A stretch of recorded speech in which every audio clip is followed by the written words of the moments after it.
Hello, আসসালামু আলাইকুম। কেমন আছে সবাই? ওয়েলকাম জানাচ্ছি আমার নিউ একটি ব্লগে। আজকের ব্লগ শুরু হবে একদম ভোর থেকে। সকালে ঘুম থেকে উঠলাম, ব্রাশ করলাম, এখন চলে গেছি সন্ধ্যেবেলায় একদম ইফতারে, বিকজ আজকে লাস্ট ডে রোজার। অ্যান্ড আজকে আমাকে আমার জামাই একটা স্পেশাল জিনিস কিনে দেবে, সেটা আমি তোমাদের ঈদের পরের দিনে যে ব্লগটা দেবো সেটাতে শেয়ার করবো। এনিওয়েজ, এখন ইফতারের মধ্যে আমাদের ফ্যামিলির মেম্বার সবাই একসাথে হয়েছি। এখানে নুরাজের আব্বু আমার সাথে ঢং করতেছে না, আমাকে জাস্ট ভেঙাচ্ছে। এনিওয়েজ, আমরা আজকে ইফতারিতে যে মেজো আপু আমার 2 ভাগ নিয়ে আসছে, আমরা সবাই গোল টেবিলে নেয় একদম ফ্লোরে, ড্রয়িং রুমের ফ্লোরে বসে পড়েছি।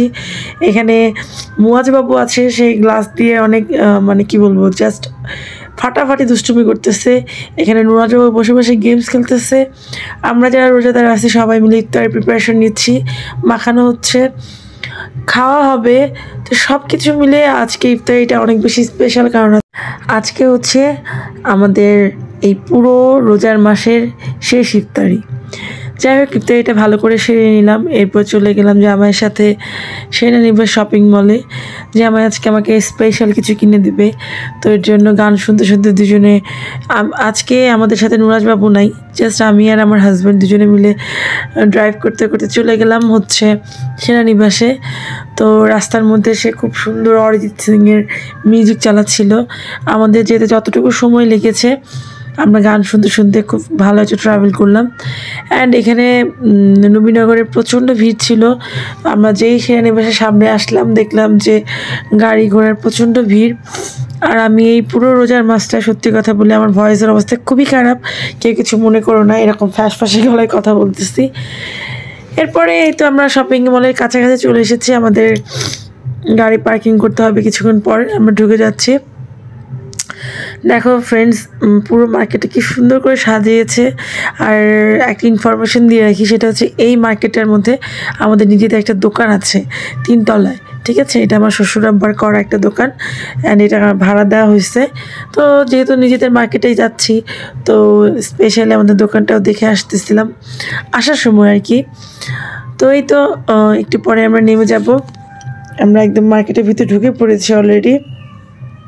আর আজকে কী কিনবো সেটা আমি ঠিক ঈদের পর দিন যে ব্লগটা দিব তোমাদের সাথে শেয়ার করব, সেটাতে আমি দেখাবো, ঠিক আছে? কারণ ঈদ গিফট তো আগে না দেখাই।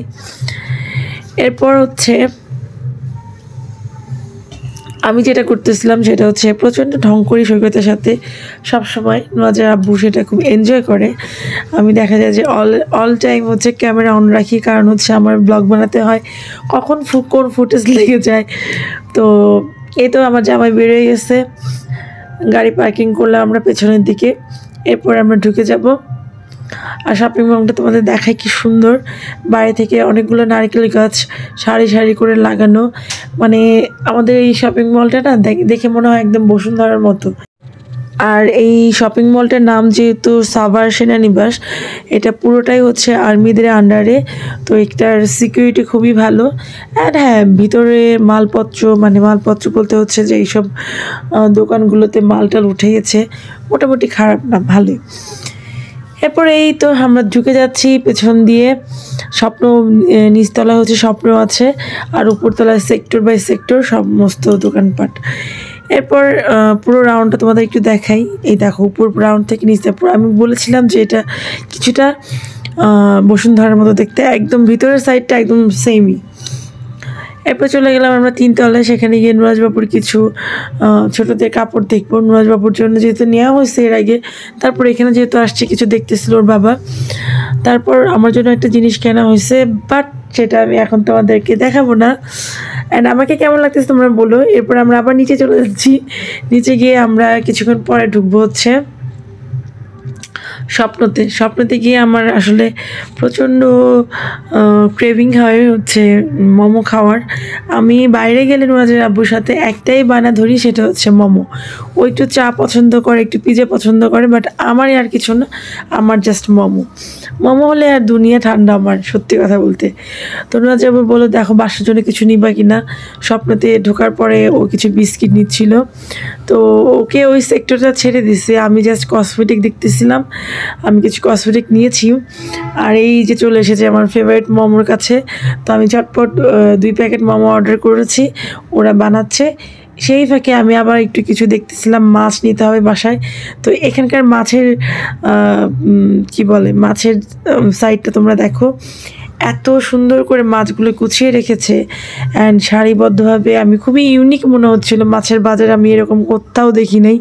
ঢাকায় যখন থেকেছি, ঢাকার মাছের বাজারগুলো এরকম না। এনিওয়েজ আমরা কিছু মাছ নিলাম, নুরাজা আব্বু বিল দিয়ে দিল। এরপর আমি গুটগুট করে আবার মোমোর কাছে চলে গেলাম। বাট নুরাজা আব্বু আমাকে বলতেছিল যে দেখো তনু, মোমো এখন তুমি, মাঝে একটা চকলেট খেয়েছি, সেটাও আমি ফুটেজ নিয়েছি। এরপর আমি সোজা আমরা মোমো প্যাক করে চলে আসলাম গাড়িতে। অ্যান্ড আমি বললাম যে আমাকে খেতে দাও, আমার ক্ষুধা লাগছে। তারপরে নুরাজা আব্বু বলে ঠিক আছে তুমি খেতে থাকো, আমি গাড়িটা টান দিচ্ছি। তারপরে আমি বসে বসে মোমো খাচ্ছি আর আমার জামাই সিগারেট খাচ্ছে। সত্যি কথা বলতে আমার মোমো হলে আর কিছু লাগে না, জাস্ট মোমো আর মোমো, মানে এটা ছাড়া আমার প্রিয় খাবার বলতে নাই এখন। আর বিফটা একটু হয়তো।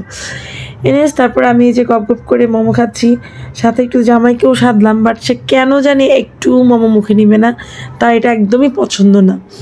বাট আমার তো মানে আমার আসলে খুব প্রচণ্ড ক্ষুধাও লাগছিলো, কারণ শপিং মলে অনেকটা হাঁটাহাঁটি হয়েছে, তো এই জন্য ক্ষুধাও লাগছিলো। তো এই জন্য আমি নুরাজা আব্বুকে বলতেছিলাম যে আমি একটু খাই, তারপর তুমি গাড়িটা ছাড়ো। এরপর এই যে আমরা একটু টায়ার্ডই এখন, তো বাড়ির দিকে রওনা দিলাম আবার, যেহেতু নুরাজকে রেখে আসছি। যদিও আমার পাশে অনেক মানুষ আছে নুরাজকে দেখার মতো। তারপর আমি আবার মিউজিক ছেড়ে দিলাম, তারপর গান শুনতে শুনতে আমরা আবার সুন্দর মতো বাসায় ফিরতেছি। তো এভাবেই আসলে আমাদের আজকের দিনটা কেটে গেল। তো তোমাদেরকে একটু শেয়ার করলাম, সবার ভালো লাগলো অবশ্যই লাইক কমেন্ট আর একটা করে সাবস্ক্রাইব করে দিও। সত্যি আজকে সারাটা দিন আমাদের খুব ভালো কাটলো আল্লাহর রহমতে। অ্যান্ড সবারই আমাদের মতো সবাই ভালো থাকো, সুস্থ থাকো।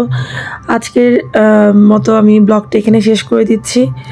সবাই আমাদের জন্য অনেক অনেক দোয়া করো। ঈদের পরের দিন আমার একটা নতুন ব্লগ আসছে, সেই পর্যন্ত আল্লাহ হাফেজ, টাটা।